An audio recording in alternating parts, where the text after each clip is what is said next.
Welcome to our voice. నేను journalist నవత. ఇక్కడ screen మీద నేను ఒక వీడియో ప్లే చేస్తా చూడండి. ఇది ఖమ్మంలో జరుగుతున్న ఒక ర్యాలీ చూస్తున్నారు కదా. చాలామంది స్కూల్ పిల్లలు, ఇది హార్వెస్ట్ స్కూల్తో పాటు చాలా స్కూల్ పిల్లలందరినీ కూడా ఖమ్మంలో ఒక పెద్ద ర్యాలీ దించారు, ఒక పెద్ద నిరసన కార్యక్రమం కూడా చేశారు. చూసారుగా, న్యూ విజన్ అట. ఇలా అన్ని స్కూల్ పిల్లలు వస్తారు. కానీ నాకు అర్థం కాలే, ఇదెక్కడి చోద్యం, ఇదెక్కడి న్యాయం, ఎవరి కోసం ఈ ర్యాలీ, దేనికోసం పిల్లలను నడి రోడ్డు మీద కిలోమీటర్లు నడిపించే వైనం.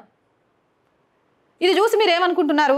ఆగస్టు 15 వస్తోంది కదా, దానికి సంబంధించి ఏదైనా కార్యక్రమం జరుగుతుంది అనుకుంటున్నారా? కాదు, దేశం కోసం కాదు, ఈ పిల్లల్ని ఇలా నడి రోడ్డు మీద ఎండలో నడిపిస్తూ వెళ్ళింది. ఇక్కడ నాకు అర్థం కాని విషయం ఏంటంటే, మరి తల్లిదండ్రులు మాత్రం ఎలా ఒప్పుకున్నారు ఇలాంటి దానికి అనేది. వీళ్ళు పాలస్తీనాకు అనుకూలంగా అక్కడ ప్రజల మీద జరుగుతున్న, అక్కడ ముస్లిమ్స్ మీద జరుగుతున్న దారుణాలకు వ్యతిరేకంగా ర్యాలీ చేస్తున్నారు. జాతీయవాదకు బదులుగా మతోన్మాదాన్ని విద్యార్థుల్లో పెంచి పోషిస్తున్నారు. మండు ఎండల్లో పరాయి మతం కోసం, పరాయి దేశం కోసం పసి పిల్లలతో ర్యాలీ చేపిస్తున్నారు. ఎన్ఎస్ఎస్ పిల్లల్ని చి ఎంత దౌర్భాగ్యం కనిపిస్తోందా? ఇజ్రాయెల్ దాడులను నిరసిద్దాం, పాలస్తీనాకు సంఘీభావం తెలుపుదాం. ఈ మొదలస్టప్ స్కూల్లో నేను ఒక విషయం అడుగుతున్నా. 27 మంది మీద నీ మతం ఏంటి అని అడిగి చంపినప్పుడు వాళ్లకు సంఘీభావంగా భారతీయులకు ఎవడైనా, ఏ స్కూల్లోడైనా ర్యాలీ ఇంత పెద్దం చేయించిండా? ఎండకు తాళలేక గొడుగులు పట్టుకొని పోతారు పోరగాళ్ళు.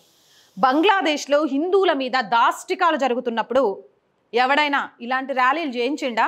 కానీ ఇప్పుడు చూసిండ్రు కదా పోరగాళ్ళు. ఇంకా ఇంతకంటే చూపించనా ఒక్కొక్క ఫోటో?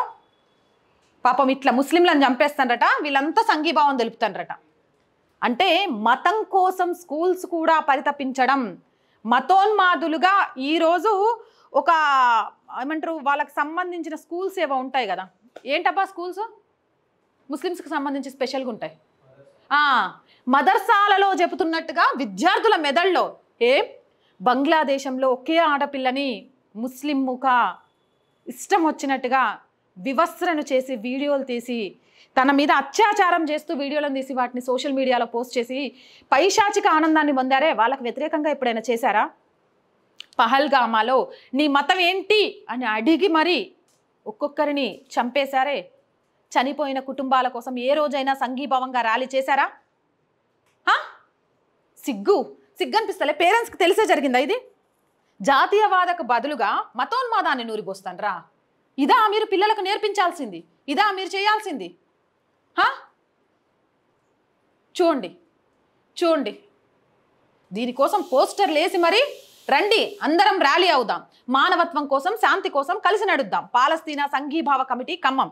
పాలస్తీనా సంఘీభావ కమిటీకి స్కూల్స్కి సంబంధం ఏంటి? స్కూల్స్లలో ఇలాంటి పనులు చేయడం ఏంటి స్కూల్ పిల్లలతోటి? ఇది ఎంతవరకు సమంజసం, ఎంతవరకు న్యాయం? ఇవే దేశాలలో హిందువుల మీద జరుగుతున్న మారణకాండ గురించి మీ పిల్లలకు చెప్పే దమ్ము ధైర్యం మీకుందా? కార్పొరేట్ కబంధ హస్తాల్లోకి వెళ్ళిపోయిన తర్వాత, విద్య ఆలయాల నుంచి ఆదాయ మార్గాలుగా మారిపోయిన తర్వాత మీ పైత్యం ఇలానే ఉందా? ఇదా మీరు రేపు పౌరులకు, రేపటి పౌరులు, కాబోయే పౌరులకు నేర్పిస్తున్న విద్య? మరి తల్లిదండ్రులకు తెలిసే జరిగిందా? తల్లిదండ్రులు తెలిసే పంపించారా మీ పిల్లల్ని ఇలాంటి వాటి కోసం చెయ్యండి అని? కట్లు కట్టుకొని మేము ఒక మతానికి కొమ్ము కాస్తున్నాం అనేది తెలియజేయడం కోసం అక్కడ కమ్యూనిస్టు భావజాలంతో రాజకీయ పార్టీలు నడుపుతున్న సిద్ధాంతాలకు అమ్ముడు పోయారా? తల దించుకున్నారా? చెప్పాలి. ఇంత దారుణం ఇంకేదైనా ఉంటుందా? ఖచ్చితంగా ముక్త కంఠంతో దీన్ని ఖండిద్దాం. ఈ పాఠశాల యాజమాన్యాలన్నీ కూడా క్షమాపణ చెప్పాలి. చెప్పకుంటే ఖచ్చితంగా మా పోరాటం అయితే ఆగదు.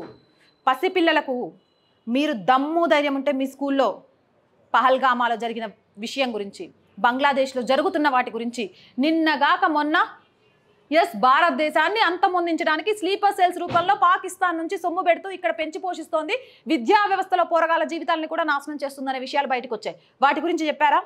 చుట్టుపక్కల ఉండే అక్రమ రోహింగ్యాల గురించి, వలసవాదుల గురించి, ఈ దేశాన్ని విచ్ఛిన్నం చేయడానికి వచ్చారు, మీ చుట్టుపక్కల వాళ్ళంటి వాళ్ళు ఎవరైనా ఉంటే గుర్తించి పోలీసులకు సమాచారం అందించండి, ఇలాంటివి నేర్పించారా? ఈ దేశం కంటే, ప్రేమ కంటే రాజకీయ నాయకులకు తొత్తులుగా కార్పొరేట్ కబంధ హస్తాల్లో మిగిలిపోయే విద్య ఆదాయ మార్గాలుగా మిగిలిపోదామనుకున్నారా? మిగిలిపోవాలనుకుంటే అది మీ ఇష్టం. కానీ పిల్లల జీవితాలతో చెలగాటమాడకండి. దీని మీద తల్లిదండ్రులు కూడా ముక్త కంఠంతో ఖండించాలి. అసలు మీరు పేరెంట్సేనా? మీ పిల్లల్ని ఇలాంటి కార్యక్రమానికి ఎలా యాక్సెప్ట్ చేశారు? నిజంగా నిజంగా నిజంగా ఇదొక దరిద్రమైన విషయం. వీళ్ళని బైకాట్ చేయాలి, ముక్త కంఠంతో ఖండించాలి, వీళ్ళంతా క్షమాపణ చెప్పాలి. అవునంటారా కాదంటారా? ఖమ్మంలో ఉన్న జాతీయవాదులంతా ఏకంగండి. దేశం కంటే ఏది ముఖ్యం కాదు. హిందువుల మీద జరుగుతున్న దాష్టికాలు కనబడకుండా ముస్లిం వేషధారణతో సహా ఇక్కడ చూపించి ఒక మతానికి కొమ్ము కాసేది రాజకీయాల నుంచి స్కూల్ పిల్లల దశలో కూడా తీసుకొచ్చారు. పిల్లలకు జాతీయవాదం కంటే మతతత్వాన్ని నూరిపోరించడానికి ఈరోజు మదర్సాల కంటే ఎక్కువగా పాఠశాలలు, ఖమ్మం పాఠశాలలు మారుతున్నాయని చెప్పడానికి ఇది ఒక నిదర్శనం. ఖమ్మంలో ఉన్న జాతీయవాదులంతా ఏకం కండి. ఆ స్కూల్స్కి వ్యతిరేకంగా ముక్త కంఠంతో ఖండించండి. ఆ స్కూల్స్ దగ్గరికి వెళ్ళి వాళ్ళు క్షమాపణ చెప్పేదాకా వదలకండి. నేను చెప్పిన దాంట్లో తప్పుందా, న్యాయం ఉందా? మీ అభిప్రాయం ఏంటి? కామెంట్ సెక్షన్లో పెట్టేయండి. అండ్ ఇలాంటి మోర్ వీడియోస్ చూడాలి అంటే ఆర్ వాయిస్ పొలిటికల్ రెండు మన ఛానల్సే అండి. So please subscribe our channels and ప్రతి వీడియోని లైక్ చేయండి, షేర్ చేయండి.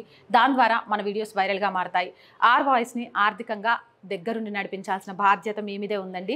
ఆర్థికంగా సపోర్ట్ చేయాలి అంటే సబ్స్క్రిప్షన్ పక్కనే జాయిన్ అనే బటన్ ఉంది. 1 to 5 లెవెల్స్ ఉన్నాయి. ఏదో ఒక లెవెల్లో సపోర్ట్ చేయండి. లేదా స్క్రీన్ మీద గూగుల్ పే, ఫోన్పేతో పాటు అకౌంట్ డీటెయిల్స్ ఉన్నాయి. మీకు తోచిన సహాయాన్ని అందించవచ్చు. జై హింద్, జై భారత్.